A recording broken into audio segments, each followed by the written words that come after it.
Sasa hizi mimi nashukuru tumefika Dar es Salaam salama, tuko tayari kukabiliana na JKT katika mchezo wa ligi. Katika michezo ambayo imesalia ni miongoni mwa mechi ambayo imebakia.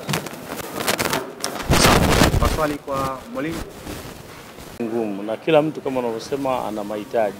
Sisi tuna mahitaji na JKT wana mahitaji. Kwa hiyo cha msingi kila mtu apambane katika upande wake ili kuhakikisha anafikiria na anapata lile ambalo amelikusudia. Mwalimu Sababu vizuri umesema ana alama 32 na sisi tukishinda tutafikia kwenye alama 32. Kwa hiyo ni target yetu kuwafikia.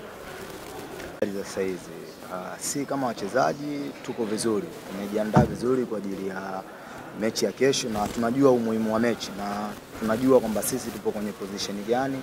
Kwa hiyo sisi siku ya kesho tunatamani tupate matokeo yaliokuwa mazuri ili mradi tuwe salama kwenye msimamo wa ligi. Saidi amezungumza hapa. Kwa upande wetu kama wachezaji sisi tunakichukulia kwa uzito wa juu, kwa sababu tumeona msimamo ulivyokuwa una ushindani.